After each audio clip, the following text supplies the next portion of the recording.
नवाब मलिकांच्या विषयावरती ही चर्चा झाल्याची माहिती मिळते। नवाब मलिकांना मुख्यमंत्र्यांचा विरोध हा कायम असल्याची माहिती देखील समोर आलेली आहे। मात्र अजित पवार मलिकांसाठी आग्रही असल्याची माहिती आहे। सहकार्यांची चर्चा करून निर्णय घेणार असं दादांनी आता मुख्यमंत्री फडणवीस यांना कळवलेलं आहे। त्यामुळे राष्ट्रवादी कोणती भूमिका घेणार आहे हे पाहणं आता अत्यंत महत्त्वाचं ठरणार आहे। आणि याच संदर्भामध्ये आपण अधिक चर्चा करूयात, माहिती जाणून घेऊयात। आमचे प्रतिनिधी निलेश बुधावले सध्या आपल्या सोबत आहेत। निलेश, खरं तर मुंबईमध्ये नवाब मलिक हा अत्यंत कळीचा मुद्दा ठरलेला आहे या युतीवरून। त्यामुळे आता अजित पवार आणि फडणवीसांमध्ये नेमकी काय चर्चा झाली आहे?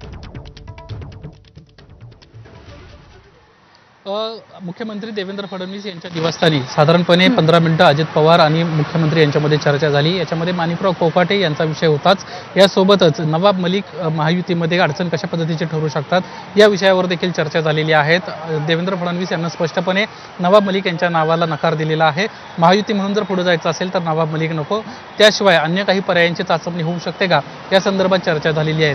मात्र अजित पवारांचा जर आपण कुठेतरी रोख पाहिला तर अजित पवार नवाब मलिक या नावावर कुठेतरी ठाम असल्याची माहिती मिळते आणि त्यामुळेच सध्या तरी या विषयावर निर्णय घेतला नसल्याची आपल्याला माहिती मिळते। आपले जे सहकारी आहेत प्रफुल्ल पटेल आणि सुनील तटकरे यांच्यासोबत आपण चर्चा करू आणि त्यानंतर लवकरच या संपूर्ण महायुतीच्या संदर्भात आपण चर्चा करू अशा पद्धतीची एक भूमिका अजित पवारांनी या बैठकीमध्ये मांडल्याची माहिती मिळते।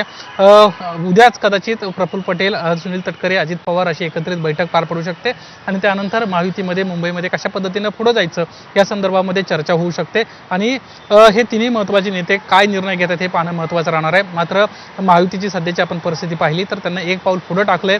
देवेंद्र फडणवीस यांची भाजप आणि एकनाथ शिंदेची शिवसेना यांना एकत्रित बैठकांना सुरुवात केलेली आहे आणि कशा पद्धतीने आपण जागा वाटप करायचं आणि कशा पद्धतीने मुंबई महानगरपालिकेची निवडणूक लढायची अशी स्ट्रॅटेजी तयार करायला सुरुवात केली आहे। त्यामुळे आता अजित पवार आपल्या राष्ट्रवादी संदर्भात काय निर्णय घेत आहेत, महायुतीमध्ये राहत आहेत की वेगळा काही पर्याय निवडत आहेत हे पाहणं आता महत्त्वाचं राहणार आहे। कदाचित उद्याच या सगळ्या प्रश्नांची उत्तर आपल्याला मिळताना दिसतील। नक्कीच बरोबर आहे। त्यामुळे अजित पवार यांच्या राष्ट्रवादीकडून आता काय निर्णय घेतला जातो हे पाहणं महत्त्वाचं ठरणार आहे।